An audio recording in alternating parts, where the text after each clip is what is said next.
Hey guys, welcome back to Seller Sessions. Today I have with me Liran. How are you doing? I'm doing well, thank you. Can you get the pronunciation for me? Sorry. Sure, Liran Hirschkorn. Excellent. And what are you doing here at the event? So we have a booth at the event here, Amazing Freedom, and I was just on a Amazon seller panel Q&A, and we help sellers who want to private label on Amazon. Excellent. Okay, so what are you expecting to get at the event here? So, I mean, the biggest thing that you want to do, or that I like to do when I go to events, is networking, right? Mm-hmm. So I've known about you. I've seen your content, for example, before. We get here to come here, meet face-to-face, network. Yeah. And, you really want to mastermind. The speakers on the stage are great at events, but you really want to mastermind with other people, that are selling in kind of the same space you are, let's say on Amazon, for example. And network with those sellers. Excellent. So let's talk, obviously with Seller Sessions being focused around the more technical end of marketing. Mm-hmm. Now we were on stage together. I was moderating, and you were bringing a lot of good information to light. We're talking about generalization of Amazon, but in terms of the more marketing end of things, mm-hmm. in terms of Amazon.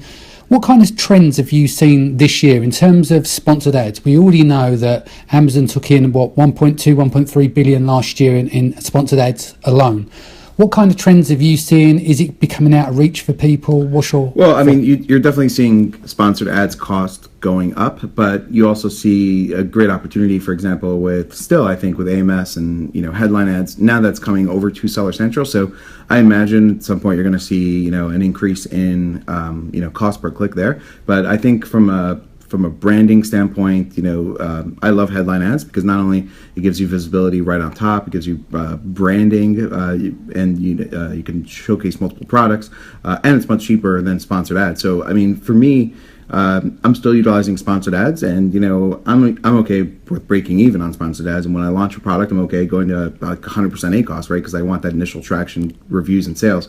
But I like to take a sort of triple threat approach of really having the headline ads, sponsored ads, as well as organic rankings, and so you get more visibility because when I look at a customer, they're not doing one search to find a product, right? They're going to search for a barbecue glove, and then they might see some options, and then they might search for a extra large size barbecue glove or something more specific based on what they saw on the page. And so if the more visibility you have on the multiple searches that the customer does around that niche, the more likely you are to get that sale or get that click, and then you really need to convert with your listing. So definitely, seen a trend of, increase in sponsored ads cost, but there's definitely still a great opportunity to, showcase your brand and compete with big brands, in multiple places on Amazon. Excellent. And are you doing anything in terms of driving external traffic to juice your listing?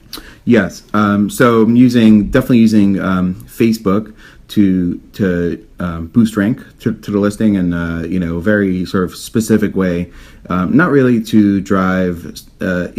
Personally, I can't say I've had success to get people to buy at full price, right, on Amazon. What I from outside traffic like Facebook, what I utilize Facebook for is to be able to offer discounted codes, discounted coupon codes to be able to drive rank on Amazon. And then I think the best place to get sales on Amazon is from Amazon and within advertising on Amazon, but I definitely utilize outside traffic in order to boost my rankings. And then one of the things you could do is then you could pull for example, you could pull all your customer orders and either use email append or just use name and address, upload to Facebook. You can ask for a review and just target customers who bought your product from you, and use Facebook to ask those customers for a review where you may not be able to reach those customers with email opt-outs, etc. So I've utilized Facebook, like asking customers, hey, you recently bought a product, we'd love 2 minutes of your feedback, and just drive them to a direct link to review the product because we know they've already purchased the product. So you can get creative in terms of how you can utilize Facebook for not just like full price sales. Yeah, cool. And in terms of, so we've got a bit of clarity there. You sending direct to listing for juicing, or are you sending them a landing page, get a coupon code, they move from there, they use the discount code, you're juicing that way? Or So I've done both, but one of the things I found I've been doing this past year, which has worked really well, is actually utilizing Facebook offers to actually distribute single-use coupon codes right through Facebook. Yeah. And that's worked like really, really well. And it's so, the goal there is not to build an email list per se. The goal is to drive to drive rank. If you want to build an email list, then you would want to send them to a landing page, but that's another sort of friction between the end sale. So, I like to be able to, my first initial goal when I launch a product is not necessarily to build an email list, but to just get that rank on Amazon. And so I like utilizing Facebook offers. It's worked really, really well. And it's awesome that you can just upload a file of unique coupon codes right through there. So what about in terms of AMS? I understand you're quite well versed with AMS, so you run product ads as well on the AMS side. Yes. So give some strategies that you utilize in there. So the one thing about AMS is it's a great platform, but the reporting is really terrible, right? So there is no search term report like you have within Seller Sense or sponsored ads.